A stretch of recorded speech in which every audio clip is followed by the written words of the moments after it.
trigger warning, I'm going to crash out right now. And this is going to be a long video, but I feel like you could relate to this. So here we go. It's great living in America.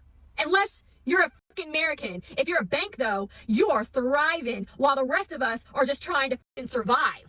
I just came across a video saying that banks are at an all-time high.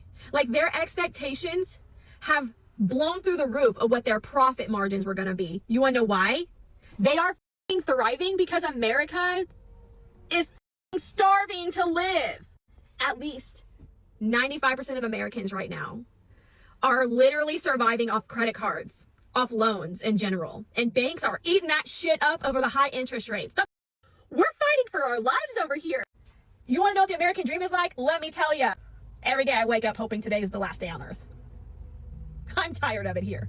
The American household on average is $80,000 in debt. And that's just credit cards and like auto loans. Maybe even some student loans thrown in there. But that's not even including your mortgage. That's just credit card debt. And right now, banks are eating that interest rate up while we're all surviving. You mean to tell me that the average American goes to their mind-sucking job, works 8 to 12 hours to have everything deducted, have nothing left to live on, and we're forced to put food on the table by using credit cards? Okay. Picture this, right? You go to college. You get yourself in hundreds of thousands of student loan debt. You are one of the 5% of college graduates to get your job in the field you got your degree in, right? You get everything garnished from your wages because the increase on living and everything around you has gone up, but your pay has stayed the same. But then you also get taxes taken out. We get taxed just to breathe, people. We get taxed on owning shit. We get taxed on working. We get taxed on just living, okay?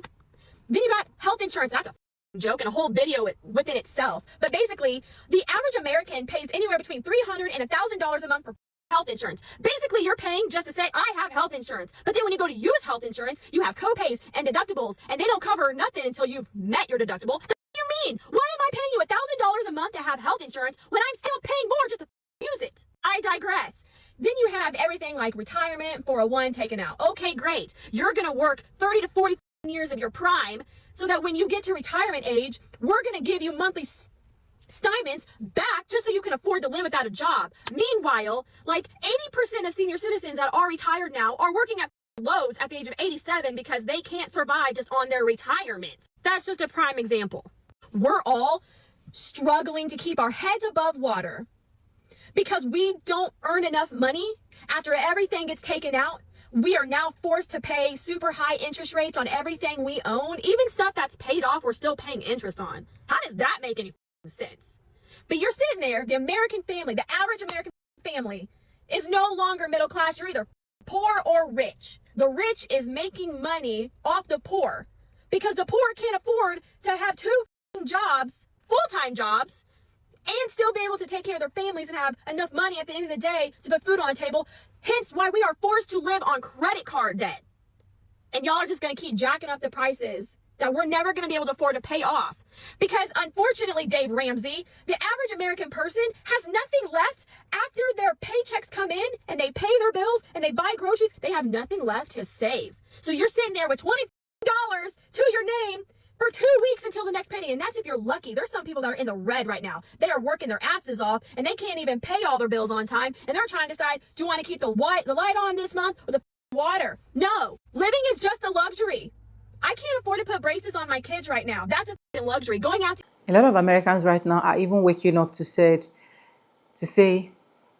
why won't this war just come to an end? You understand? Because of a lot of things that they've been going through, and it is really sad that an average American, or 90%, according to what you heard, what she said in the video, 90% of Americans are not just living the life that they so wish. They live based on credit cards, loan, and so on and so forth, tax. Even when you pay insurance, and insurance is not even bothering to like say, okay, when you have an issue. There's a particular video I actually watched where the lady had all of these house is it what insurance, and then her house was flooded, but the insurance company said they cannot compensate her because that particular flood is not supposed to be compensated. It's supposed to come from the drainage. And I was like, I don't understand. With all of this stress and struggle you've seen this woman being through, this woman is even at the point of being homeless. You're saying you can't compensate her. Like, anyways, I don't understand those kind of law of insurance. But as it stands now, a lot of Americans are even having a wish list that, let me just go. Let the world just come to an end because we're tired, we're frustrated, we are not happy. And it's crazy. It's crazy that you have worked so much in your youthful age, but at the end of the day, you cannot really enjoy what you're supposed to enjoy as at the point you're supposed to enjoy it. Anyways, hi guys, welcome back to my channel. It's Sonia, and I'm back again with another mind-blowing video. How you guys doing? Hope you guys are fine. Hope you guys are good. If this is the first time tuning in, do it, subscribe, like this video, drop me your comments, and lastly, do not forget to share and let us know what your opinion is as well in the comment section. I want to say a very big thank you to every single one of you that clicked and subscribed to my channel. I do not take you guys for granted. We hit 1.9k subscribers. You guys are the best. You guys rock, and I just want to say I love you guys from the depth of my heart for always coming to support me. I have other videos that will have to go and roll out for you guys. Every videos and stitches you see in our videos, credit belongs to the original creators of this video. And guys, let's dive right into this, and I would love to get your opinion as well in the comment section. Are Americans choosing to leave now, or they're choosing to just go, or they're choosing for the world to come to an end? Let's find out more in this video. I just saw a video of a girl being like, how are we going to do this, like, for the rest of our lives? And I just have to say, low-key, I feel like a lot of young people right now in the workforce, I see comments all the time that are like, I'm betting on the world to end. It's like, yeah, me too. Like, how up of a economy, of a society, of a country are we living in right now that your young people, your new to the workforce young people, are basically like, we basically have like ideations because we don't want to do this forever. There's no reward for our work anymore. What's the reward? Like, oh, you get to go to sleep at night. So I don't normally ever come on here and post anything except of my dog because he's absolutely gorgeous. But I am extremely frustrated being a full-time employed person living in Florida and not being able to afford to live. I have spent my whole day off trying to find a, more affordable place to live because I can't afford $1,300 a month in rent, and then a $650 car note, and then $300 in insurance, and then you got utilities, and it's either I eat or I pay my bills, and then even then it's like, okay, well, which bill's gonna be late this month? And I'm so sick of it. Like, all these apartment complexes and realtors and even private renters, so hard. And I mean that with everything in me. I nor anybody else should be working 60 plus hours a week and not be able to live. I'm about to crash the out. I don't know. Maybe it's just me. Maybe it's just me losing my mind. I don't know. I don't know, but I'm about to lose my shit. America, I'm going to be real with you here because I see no future for people in America. After seeing the high cost of homes nationwide, the high cost of gas, the high cost of food, the high cost of rent, cars, rental cars, used cars, insurance, healthcare, taxes, and every other thing, how is anybody in this country supposed to prosper that's not already wealthy? Could someone tell me that? The pulling yourself up by your bootstraps argument is and over. It doesn't work now. You have average home prices of $512,000. Grocery prices are almost 100% more since 4 years ago. Same with rent, same with mortgages, same with used cars, same with new cars. Taxes are slightly lower, and I do mean slightly. Wages are slightly up, but no way in hell will that meet the requirements. I just saw a story about a nurse with a $75,000 salary a year and an 808 credit score denied for getting a home. Zero student loan debt too. So debtless, making 75 grand a year with an over 800 credit score, not good enough for a house. So what are we doing here? What's the end goal? Starvation? Death? What's going on here? No matter what you do, no matter how you spend the finances, the middle class and the poor have no upward mobility. There is no hope now.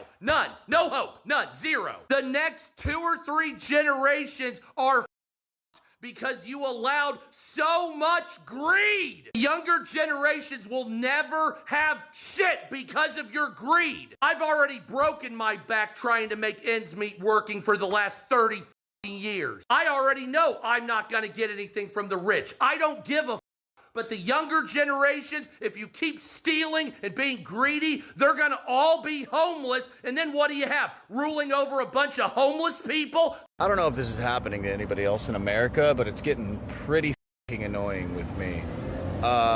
So I had a phone plan that I started about 1.5 years ago. It was about $115 a month. A little overpriced for a single line, but sure. I was willing to pay it. Come 1.5 years later, they're trying to charge me $167 a month for the rest of the contract. They don't specify why, they just, oh, it's extra service fees. I'm sorry. $47 more in service fees a month I have to pay? That makes no. And then I literally go to my auto insurance, which was quoted to me when I first started the policy, which was a 6-month policy, at $311. $311. It's way overpriced, but I drive an Audi, so what the ever. I guess I'll pay the $300 a month for insurance. Then I go back to my policy, and they're telling me I owe $374 a month for the remaining 3 months. Extra accrued service fees. My storage unit used to be $97 a month for my stuff. It is now $145. They raised the price on the contract and on the agreement that I made with the company. This is the same with the insurance company. This is the same with the phone plan company that I'm putting this video on. When are we gonna get sick and tired of corporate America taking our money? I'm getting real sick and tired of this. This isn't even like a political view on left or right side or anything like that. I'm sick of America stealing from its citizens. I'm sick of corporate billion-dollar conglomerate oligarchies that continue to throw little fees and fines on us like we owe it, like we have to force ourselves to pay because they contractually could keep us in a contract. It's getting old. How did my bills go up over $400 in the past month from accrued fees? They can't even specify why those fees were raised. We need to hold these people accountable. These CEOs, CFOs, these owners of these corporate businesses. $billion wallets packed. All these rich, horrible people where it's like, well, they earned it fair and square. Yeah, by people over and ripping people off with accrued fees, fines, and until their pockets are so lined they don't even know what to do with their money, while the rest of us sit here and struggle and feed off of breadcrumbs on the ground, going, it's the government, it's the Democrats, it's the Republicans, it's everything else but exactly what corporate America is standing for right now.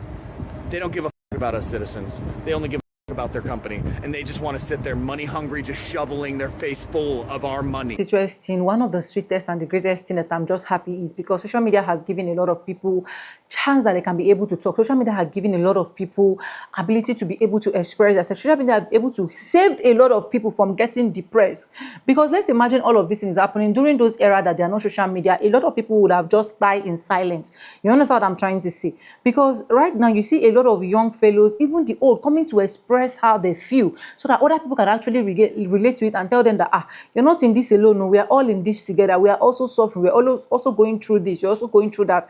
That is just one joy of social media, because I just tell myself, what if the social media was not as rampant as it is now? A lot of Americans would have gone into depression. Not only Americans, different people, east, west, north, and south, because now you can just gladly just have this weird feeling or something is happening to you and you feel like it's not right, you just go ahead and just pull out your phone for every other person to actually get attention. And because of that, if you're watching this video and you reside in US, please let us put the situation of things in your place. Let us know how you're surviving. Let us know how you're coping. Let us know how you're managing to scale your daily activities. How is the tax affecting you? How is the tariffs affecting you? We really want to get your opinion so that a lot of person can also know that they're not only in this together. And I always ask, right, what is the way forward? Because as it stands now, our Mr. President that we know is not even ready to come and say, okay, let's change it like this. Him, what he's just interested on is how he can move his own country to the permanent side. What do we do right now? Because this is not only black or white. This is every single person complaining every single day. Instead of you're waking up to one news or you're waking up to another news, American can no longer survive. American cannot lose the rise and fall of American. And it is really, really bad that is happening to America.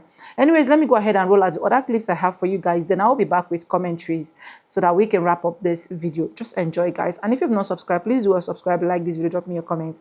And lastly, do not forget to share. Let's go. Like the lack of money that people have now is really just starting to compound anxiety, depression, anger. They're short fuse. People are just getting, it's even worse to me this year than it was last year, but fuses are getting shorter. You see people that any kind of issue comes up, whether they're in a store, just anywhere, people are just automatically, they're getting the shakes, they're getting angrier faster. People are not having the amount of patience they used to have. It really comes down to emotional intelligence, and people are not able to manage this anymore. And I'm starting to see people break. I see people constantly all day, and it just seems like it's starting to just kind of compound. And I don't know where this is going to go. Bills are not getting cheaper. Nobody's getting paid more money. Matter of fact, companies out there are quietly reducing things like perks, benefits, bonuses. So in a way, you're actually making less money probably than you might have made in the last several years. And at the same time, everything just continues to go up. The aggregate numbers, I bet everything put together, you're probably almost double your expenses that you were before COVID if you add up every single bill you have. I just don't know where this goes. People just people are not making eye contact with you out in public. Less and less people are smiling. People just seem on edge. They seem agitated. They're just in their own world. And it's like everybody's got their brain on a hyperactive thing, about stress, about money. And man, the lack of money is just going to break people. Money doesn't buy happiness, but money buys your peace. It buys options. It buys your ability to survive and to enjoy the things around you. And if you ain't got no money, well, everything else around you crumbles. And man, I don't know, man. But people are just getting less and less pleasant to be around, and they're just getting more agitated. So I'm being evicted from my apartment. Yeah, let's talk about it. So I live in a part of Florida. I mean, Florida itself is disgusting, but I live in one of the worst parts of Florida. And there's nothing here. And for the past year, I have financially struggled to the point of mental insanity. I have been stealing my groceries. I have been basically stealing anything I can just so I can survive. I'm like a little squirrel. And the stress from the financial instability has made my bipolar symptoms come back up. Oh no. So now they want me to medication. I didn't need to take medication for 4 years, but now I need medication. So I'm getting in my car, I'm driving to my mom, and we're gonna live out of our cars, we're gonna camp, we're gonna save as much money as we can, we're gonna get vans. I'm done living in this system. I will forage for my own food if I have to. I'll kill an animal if I have to. I'm done being part of this rat race. This society is not normal. This isn't normal. Okay? After hearing of this, I also did some of my few research, and here is what I come up with. They say the average American is experiencing a cost of living squeezed due to a significant concern about inflation and rising price, with many worries about their future financial stability and others, and even their ability to stay in their homes. While employment and income are part of the picture, with a standard worksheet concerned about tariffs and the long-term job market due to factors like AIs are prevalent, making financial survival a pressing issue for many. A significant concern for Americans is impact of inflation and tariffs on price. Many fear that these factors will make life more expensive and could even lead to forced relocation, and of which we've seen that a lot of people are already relocating already. A lot of people have been replaced by AI, because I saw a particular lady's video where she was like, how is she supposed to breathe, where the job she's supposed to do, they sacked her and replaced her with AI. It's really sad and it's really crazy. And a lot are saying, I'm not even going to get my retirement in the US. Why am I getting my retirement in the US? Why I have other countries I can just literally just spend my money on and still survive without having to pay a high cost of every single thing that I have. So is it not better for me to relocate to another country, even if it's an African country, even if it's a just small country that is not even up to United States standard? As far as I'm living, what's my business? You understand? And a lot are relocating already. Beyond inflation, fear of a recession and political instability are also contributing to general sense of economy. The politicians don't even care. They don't care. All what they care about is putting tariffs that can actually, that they think that is actually helping, not even minding that is affecting the citizens itself, not even minding that the citizens are really, really suffering. It's that bad. The typical American workforce operates on a 40-hour work week, with daily routine often aligning with a Monday to Friday 9 to 6 schedule. While education level correlates with high lifetime earnings, the current economic climate presents changes to this traditional path to stability. In summary, the average American is navigating an environment marked by elevated costs, financial anxiety, and uncertainty about the future job markets. Because if we're already seeing this, what will the future hold for us? Even one old woman was saying it, she said when she was younger, the fear she have now that she's old at age of 67, the fear she have now when she was younger, she never had that fear. That the fear now every single day is whenever she's sleeping, she's thinking of what will tomorrow. Oh, like it's that bad. Anyways, let me know how the situation of things is wherever you are. Let me know in the comment section, how are you managing to survive? And please look out for someone. And if you're having surplus, please try to lend it out to some persons that are not even having at all. And also try save for raining days. Try save for raining days, because we don't know what is coming next. Anyways, we pray that everything goes out easily and every other person have their peace of mind. If you have not subscribed, subscribe, like this video, drop me a comment, and lastly, do not forget to share. I want to say thank you once again for always supporting me. And yes, with no further ado, I'd love to see in my videos. I'm going to be saying bye, and I'll see you guys in my next one. For now, bye guys. I love you. Mwah.